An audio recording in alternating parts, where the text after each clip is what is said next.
Hello, I'm Henry Cavill, and I'm going to break down a scene from the show The Witcher shot by shot.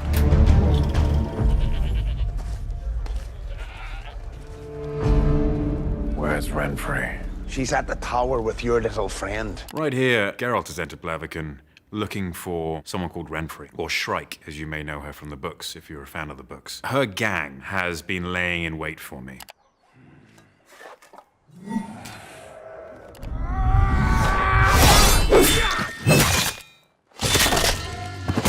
I'm blocking this stunt performer's sword blow with nothing, essentially. We often use cut-off swords for particularly complex or technical pieces or pieces which may be very, very dangerous. This sword is actually half length. With the half length, it allows for a lot more moves to be done, which involve blood and gore. The difficulty is we all have to perform like the sword is full length rather than half length. When you're moving at full speed and your adrenaline's up and you're doing take after take after take, sometimes that can be tricky.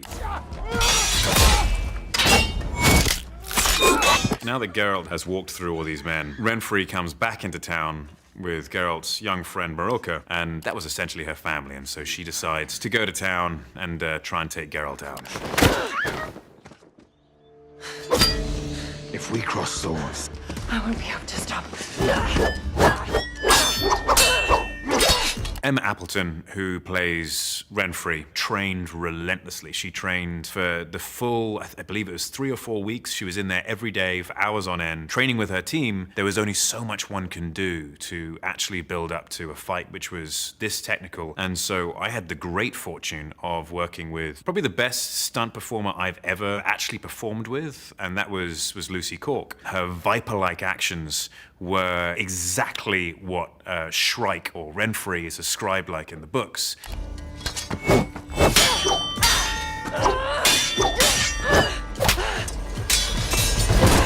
Our strikes were exact, or at least looked exact. We were moving less than an inch away from each other's heads. She had to move just enough, and I had to make sure that I was close enough. So if I was making a downward strike, I have to redirect my sword so it does end up being less than an inch away from her head when it misses. It's a true dance and requires a lot of patience and a lot of skill.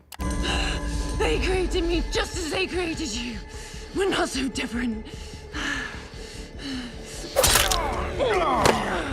Wolfgang and I really wanted to make sure that the story was told through the fight. It's not just a random fight of people swinging swords at each other. These are two people in a dance, and through that dance, a story is told. Renfrey was very much the aggressor, and Geralt is on the defensive, right up until...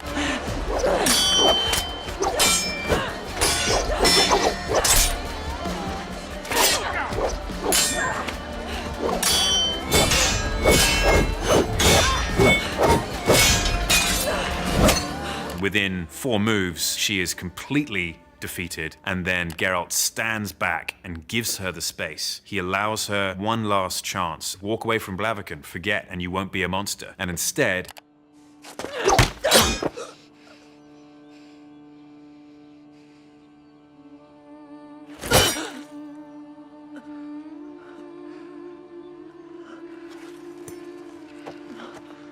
As much as he hates the idea of it, he's not going to lose his own life in the process of someone who's determined to die.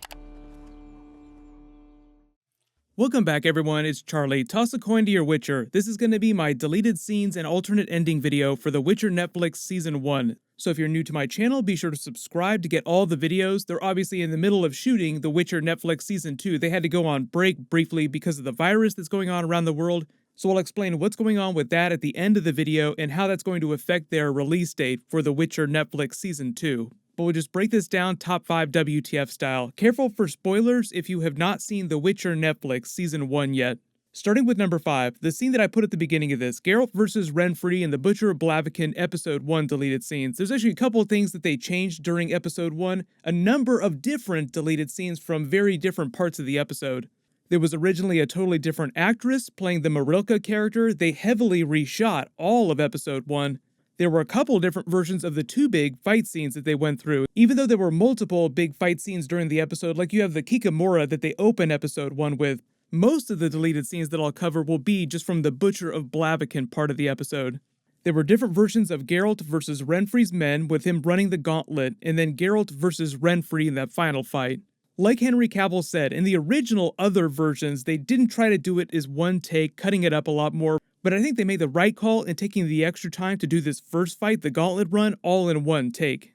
The reason why they didn't do the Geralt versus Renfri fight all in one take is because they had to cut around the actress who played Renfri for a couple of the big moments during their fight. When they get particularly stabby, they'd have to switch in her stunt double for that stuff. Then for the up-close shots like this one here, they'd swap in the original actress for the more dramatic moments. But the regular actress here still had to learn all the fight choreography, so she had to learn all these moves, even though the really dangerous stuff was done by her stunt double in Henry Cavill. Normally, they don't let the main actors do their own stunts like this, but Henry Cavill actually demanded to do all of his own stunts like this, so all the sword fighting is always him.